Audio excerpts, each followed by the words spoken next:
Welcome back.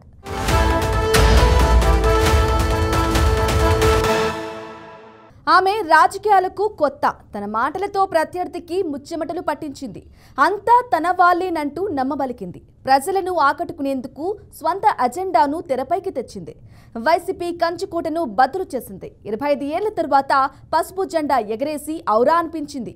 Scene cut చేస్తే అంతా reverse. అనుకున్నది వేరు, అయ్యింది వేరు అనేలా పరిస్థితి మారింది. ఇలాంటి పరిస్థితికి కారణమైన ఆ ఎమ్మెల్యే ఎవరు, ఏంటా కథ?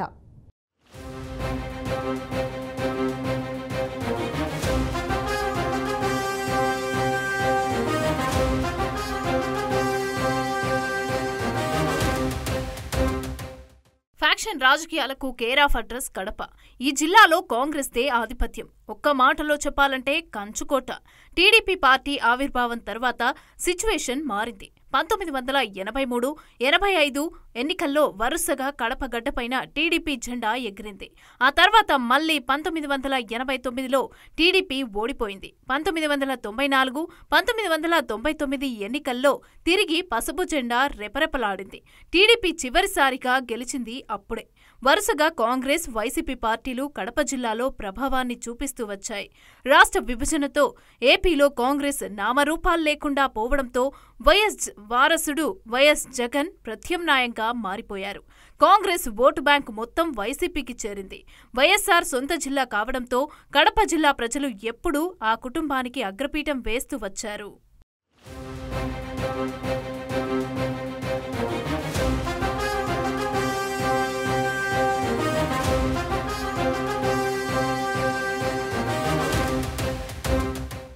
కాకలు తీరిన యోధులకే కడపలో గెలుపొందడం అంత ఈజీ కాదంటుంటారు.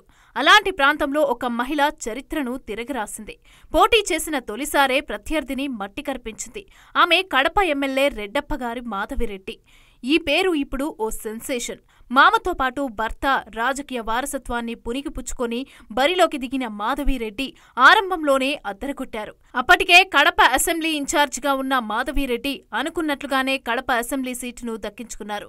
నిజానికి ఆలంఖాన్ పల్లెకి చెందిన మాజీ జెడ్పీ వైస్ చైర్మన్ లక్ష్మీరెడ్డి కోడలు ఉమాదేవి కూడా టికెట్ కోసం పోటీ పడ్డారు. కానీ మాధవిరెడ్డి బాగా యాక్టివ్గా ఉండటంతో పాటు ప్రత్యర్థులను ఎదుర్కోవటంలో దూకుడుగా వ్యవహరించింది. ఆమె భర్త శ్రీనివాసులరెడ్డి కడప పార్లమెంటు పార్టీ ఇన్ఛార్జిగా కూడా ఉండటం కొంత కలిసొచ్చింది. నిజానికి పార్టీ కార్యక్రమాలతో ప్రజల్లోకి వెళ్తున్న మాధవిరెడ్డి అభ్యర్థిత్వాన్ని కొందరు వ్యతిరేకించారు. దీంతో ఆమె రూట్ మార్చారు. అందర్నీ ఆకట్టుకునే ప్రయత్నం చేశారు. అంతా తన వాళ్లే అంటూ ఆకాశానికి ఎత్తారు. రాష్ట్రంలో ఎన్డీఏ కూటమితో నూతన ప్రభుత్వం ఏర్పడిన తర్వాత ఆంధ్రప్రదేశ్ రాష్ట్రంలో అభివృద్ధి అనేది శరవేగంగా కొనసాగుతుంది. అదేవిధంగా కడప నియోజకవర్గంలో కూడా అభివృద్ధి అనేది ముందడుగు వేసింది. ఈరోజు ప్రజలందరూ కూడా చాలా సంతోషంగా ఉన్నారు. ఒక ప్రజానాయకురాలు, ప్రజలకి సమస్యలు తెలిసినటువంటి నాయకురాలు ఈరోజు మాకు ఎమ్మెల్యేగా ఉండడం, అటువంటి మా సమస్యలు స్థానికంగా ఏవైతే ఉన్నాయో వాటిని శాసనసభలో మాట్లాడడం, మా యొక్క సమస్యల్ని తమ సమస్యలుగా భావించేసి పరిష్కరణ దిశగా మార్గాలు చూపుతా ఉన్నటువంటి కడప ఎమ్మెల్యే మాధవిరెడ్డి గారిని ఈరోజు ప్రజలందరూ కూడా హర్షిస్తూ ఉన్నారు. ఈ సందర్భంగా మేము ఒకటే తెలియజేస్తున్నాం. కడప ఎమ్మెల్యేగా మాధవిరెడ్డి గారు ఎన్నికల ముందు ఏవైతే హామీలు ఇచ్చినారో ప్రతి ఒక్కటి తూచా తప్పకుండా అమలు చేస్తూనే ఉన్నారు. ఖచ్చితంగా ఆ యొక్క సమయాన్నంతా కూడా ప్రజల సంక్షేమం కోసమే కేటాయిస్తూ ఉన్నారు. దశాబ్దాల కాలంగా అన్ని పార్టీలు మైనార్టీలకే టికెట్ కేటాయిస్తూ వచ్చినప్పటికీ ఈసారి సరికొత్త ప్రయోగానికి చంద్రబాబు శ్రీకారం చుట్టారు. తొలిసారి మహిళకు కేటాయించి కడప ప్రజల దృష్టిని ఆకర్షించారు. ఇక వచ్చిన అవకాశాన్ని సరిగ్గా వినియోగించుకున్నారు మాధవిరెడ్డి. వైసీపీపై అలుపెరగని పోరాటం చేశారు. ఎప్పటికప్పుడు వైసీపీ ప్రభుత్వ చర్యలను తప్పుబడుతూ వార్తల్లో నిలిచారు. ఇక 10 ఏళ్లు అధికారంలో ఉన్న వైసీపీ ఎమ్మెల్యే ఏమీ చేయలేదంటూ సమస్యలను ఎత్తి చూపించారు.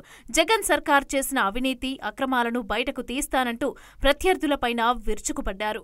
విచారణ చేయించి చర్యలు తీసుకుంటామని కడప ప్రజలకు హామీ ఇచ్చారు. గెలిస్తే అభివృద్ధి అంటే ఏంటో చేసి చూపిస్తానని స్పష్టం చేశారు. మైనార్టీలకు కాకుండా తొలిసారిగా ఒక హిందువుకు, అందులోనూ మహిళకు టికెట్ కేటాయించటం, మైనార్టీ వర్గాల్లో సిట్టింగ్ ఎమ్మెల్యే అన్సద్ బాషా పైన వ్యతిరేకత ఉండటంతో మాధవి గెలుపు సంకేతాలు ముందుగానే వచ్చేశాయి. కూటమి రూపంలో జనసేన, బీజేపీ ఓట్లు కూడా పడటంతో మాధవిరెడ్డి 18,000కు పైచిలుకు ఓట్లతో విజయం సాధించారు.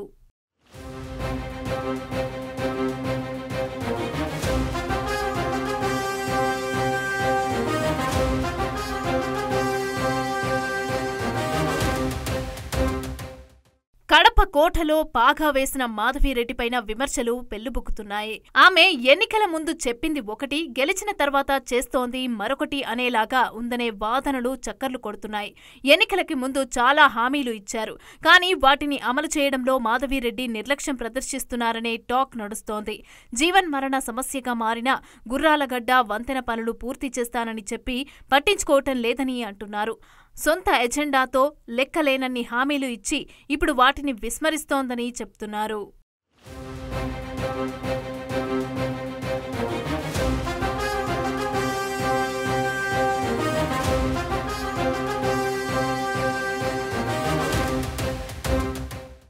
ఎమ్మెల్యేగా గెలిచాక మాధవిరెడ్డి తీరు, స్వరం మారిందని అంటున్నారు కొందరు.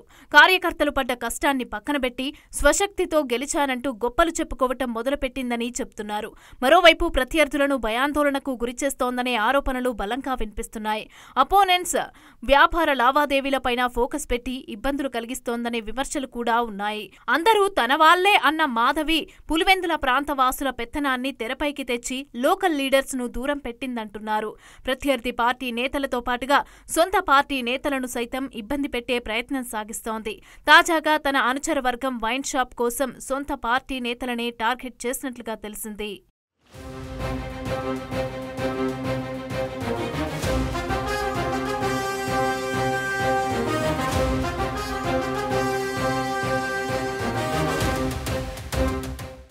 గత ప్రభుత్వంలో కంటే ఇప్పటి ప్రభుత్వంలోనే గంజాయి విపరీతంగా పెరిగిందని అసెంబ్లీ సాక్షిగా చెప్పి చర్చకు తెరలేపారు. పార్టీలోని వారినే టార్గెట్ చేసుకున్న మాధవి అనతి కాలంలోనే పార్టీని డ్యామేజ్ చేసిందన్న ఆరోపణలు ఉన్నాయి. వైసీపీ ఎమ్మెల్యే అన్సద్ బాషపైన వ్యతిరేకత పెరగటానికి 9 ఏళ్లు పడితే కేవలం 6 నెలల కాలంలోనే అత్యంత వ్యతిరేకతను మూటగట్టుకుందని వాదనలు తెరపైకి వస్తున్నాయి.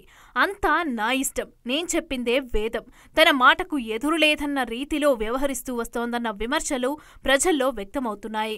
ఇచ్చిన హామీలను పక్కన పెట్టి రివెంజ్ పాలిటిక్స్ కు తెరలేపిందన్న ఆరోపణలు ఉన్నాయి. తాను కూడా ఒక మహిళనే అనే విషయాన్ని కూడా మరచి సొంత పార్టీకి చెందిన మహిళా కార్పొరేటర్ను నిండు సభలో అగౌరవపరిచేలాగా వ్యాఖ్యలు చేసింది. కార్పొరేషన్ సమావేశాలకు సైతం మంది మార్బలంతో వచ్చి మహిళను అగౌరవపరిచేలాగా చేసిందన్న విమర్శలు లేకపోలేదు.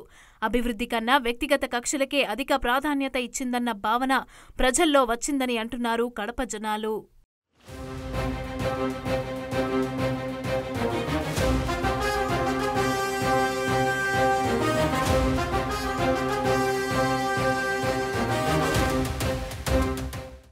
కడప కోటలో పాగా వేసిన రెడ్డప్పగారి మాధవిరెడ్డి తీరు మార్చుకోవాలి అనే వాదనలు గట్టిగా వినిపిస్తున్నాయి. ఇదే తీరు కొనసాగితే ఈసారి గెలవటం చాలా కష్టమని అంటున్నారు కడప ప్రజలు. మరి ఈ పరిస్థితులను మాధవిరెడ్డి ఎలా ఎదుర్కొంటారు, ఎలా విమర్శలకు చెక్ పెడతారు అనేది ఆసక్తికర చర్చకు దారితీసింది.